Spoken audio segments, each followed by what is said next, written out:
this is about the most indebted period in the history of the world. I never thought I would see so much debt so quickly as we have seen in the last few months. So what we're really talking about is government debt, because no one expects governments to go bankrupt, although we all know that occasionally they do default.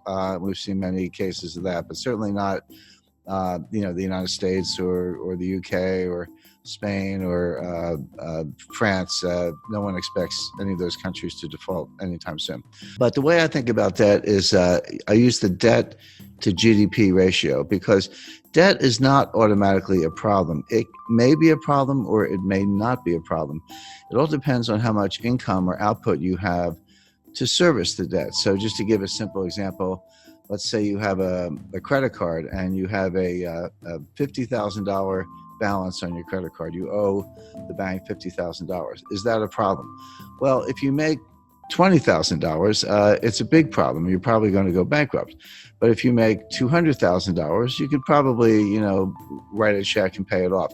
So the answer as to whether the debt is a problem or not can only be thought about in relation to your income. And so I use the debt to GDP ratio. I say, how much debt does a country have? How much debt is outstanding? And how big is their GDP?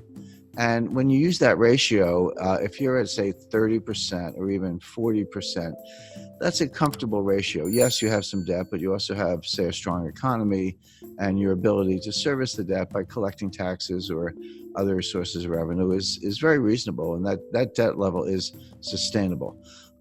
But when you get up to 60% happens to be the level under the Maastricht Treaty, where the members of the European Union are not supposed to have debt in excess of 60% of their GDP. Now, many of them do.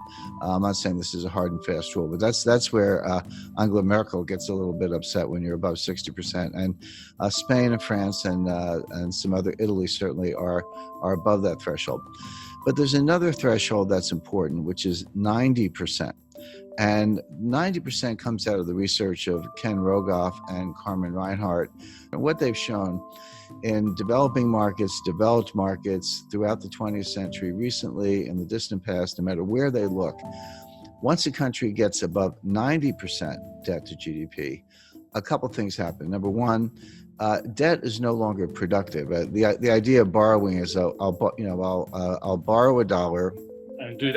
I'm going to do something with that money. Huh? Yeah, I'll borrow the $1, I'll spend the $1, but I'll get $1.20 of GDP because, I'll spend it on something, but then the recipient, he'll spend it, and then someone else will spend it. And by what's called velocity, or the turnover of money, you'll actually get more than you borrow. That's Keynesian economics, very simplified version of it.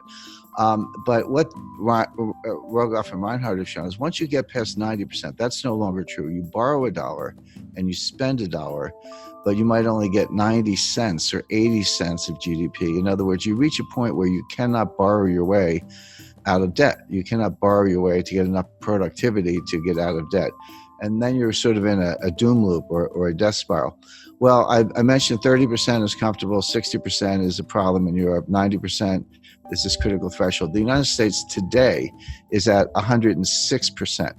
But we are very rapidly moving to 120%. When you take the additional $5 trillion of new deficit spending that the Congress has approved and put that on top, and bear in mind, the GDP has gone down, right? So your denominator is shrinking, your numerator is going up, which means the fraction is going up, and now the debt is well in excess of 100%. It's actually coming into 120%. So all of a sudden, the United States starts to look like Italy, or for that matter, Lebanon or Japan, which is the highest of all. Now, the modern monetary theorists, MMT, modern monetary theory, whom I completely disagree with. I know a lot of them. I know Stephanie Kelton. She's a big brain. She's one of the thought leaders. She has a new book coming out. They say, so what? They say it doesn't matter. That you can take your debt to GDP ratio to not only 100%, but 200%, or in theory, even 300%. It just doesn't matter for two reasons. Number one, you can always print the money to pay off the debt. By the way, everything I'm talking about does not apply if you're borrowing in a different currency. If you're Argentina and you print pesos, but you're borrowing in dollars, that's a problem because you can't print dollars. But of course, the United States can print dollars. The ECB can print euros. Bank of Japan can print yen. And if that's the currency of your debt, just print up the money. What's the problem? And they have other solutions. If inflation starts to take off, just raise taxes. I'm not so sure about that. You've borrowed yourself into oblivion. You get inflation, and you think you can tax your way out of it. That doesn't sound like a very good way to go. But the bottom line is that all the countries, starting with the United States, but all the major developed countries, are now in these sky high and rising debt to GDP ratios. Now the question is, what's going to happen next? Interest rates are extremely low. The central banks have made them low. So the debt service is not that great. The debt is huge, but if you're only paying, a fraction of 1%, it's not as if you're incurring a lot of interest expense, which of course adds to the deficit. So that's the first thing. We don't have inflation. People who say that, the money printing that the central banks are doing to buy the debt, which they are, is inflationary. That's not true. That's a kind of gross misunderstanding, comes out of Milton Friedman, et cetera. It's not true. What does cause inflation is velocity, which is the turnover of money. People lose confidence in money, and they spend it, and someone else gets it and they spend it. Everyone's spending it because they want to run into hard assets, land, gold, silver, fine art, real estate, et cetera, or just buy a car because they think the price is going up, or a refrigerator, whatever it is. If you get that kind of velocity, inflation can happen very quickly. And we saw this in the late 1970s. So the real warning is not that any of these countries are going to default on their debt. They're not going to default on their debt because they can print the money. The danger is inflation. Now, if you said, do I see inflation right now? Absolutely not. We're going to see deflation, which is a different kind of danger. Deflation causes debt defaults because Japan has been trapped into that for 30 years. Yeah, and Japan's been in a depression, in my view, since 1990. My view, the U.S. has been in a depression since 2007. We're in our second lost decade. Japan's entering their fourth lost decade. But it's as if all the countries in the world are getting more and more like Japan. I had a meeting with Sakakibara-san. He was very famous in the 1980s. He was known as Mr. Yen. He was an assistant finance minister in Japan, but he was called Mr. Yen. But very smart guy, very nice guy. And I confronted him on this. I said, Sakakibara-san, your debt keeps going up and your debt to GDP ratio is sky high and your GDP is kind of flat. And he said, yes, but you're missing one thing. He said, our population is going down, which is true. So on an overall basis, they're flat, but on a per capita basis, their GDP is actually outperforming. So I said, so the logic of that is someday there'll be one person left in Japan and she will own the entire country and be the richest person in the world. Well, it's very bad for Argentina, and here's why. If you, or Chile for that matter, if you borrow in dollars and then we have deflation, what does that mean?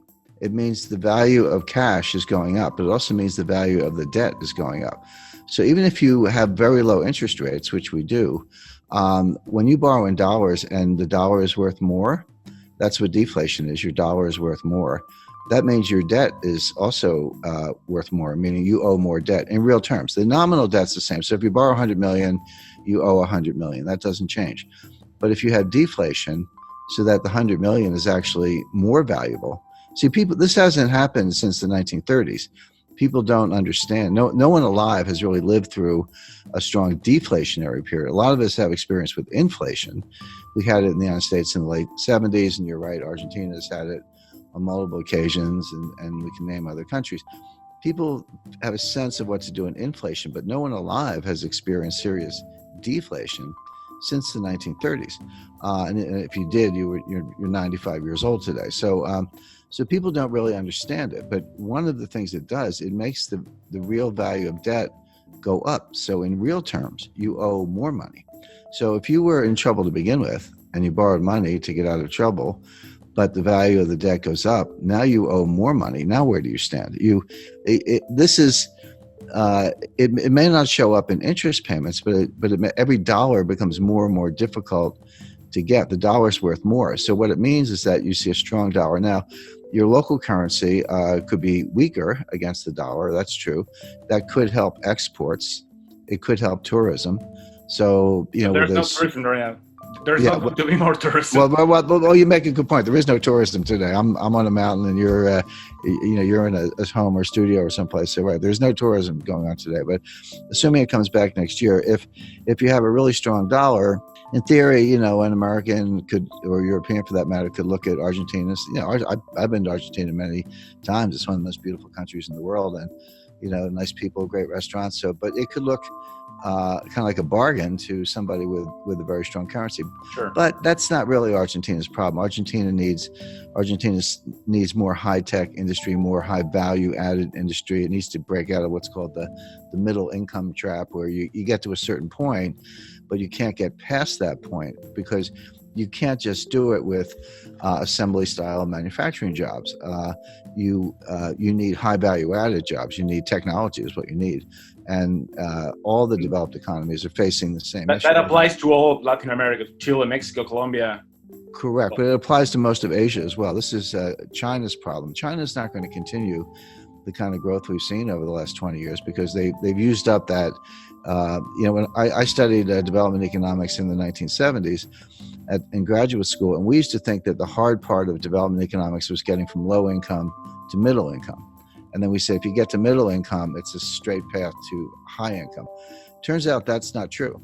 Getting from low income to middle income is actually pretty straightforward. You have to get rid of corruption and you need to ease up on regulation. But you can, if you have foreign direct investment and people come from the country to the cities and you do, kind of simple manufacturing, et cetera, you can get a really good export machine going and earn hard currency reserves.